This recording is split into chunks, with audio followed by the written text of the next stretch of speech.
Today, I'll show you how Clophi can create a modify policy for a storage account in just a few steps. I'm starting in the Policy Center. I select Storage Account and choose the policy type as Modify Policy. I first select East US and East US 2 to set the location criteria that will trigger this policy. Next, I can choose the Modify Policy conditions using this button.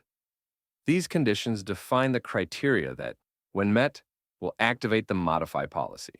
Here, I set kind to equals storage, v2.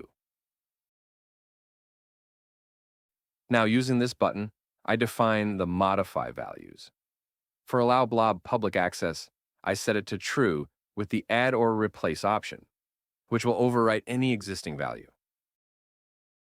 I set the minimum TLS version to TLS 1.2, again with add or replace.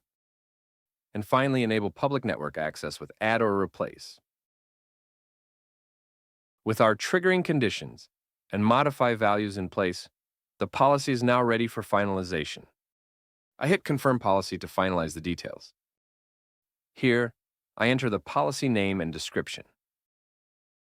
Select the Storage Account Contributor Role definition, which will be assigned to the managed identity created by this modify policy. I will set the logical operator for triggering the policy as all of policy conditions, and I define the policy scope. With everything ready, I click Download Azure Policy. Once the policy is created, Clophi automatically downloads all the necessary policy files. Let's quickly review the downloaded files. First, we open the policy.json file, which defines the Azure policy itself. Next is the deployment file, a PowerShell script ready to deploy the policy, including the creation of a managed identity and assignment of the chosen role definitions. Lastly, there's a README file that guides you on deploying the policy using either PowerShell or Azure CLI for scopes that are different than the ones you specified while creating the policy in Clophi. With Clophi, creating and deploying custom Azure policies has never been easier. Thanks for watching.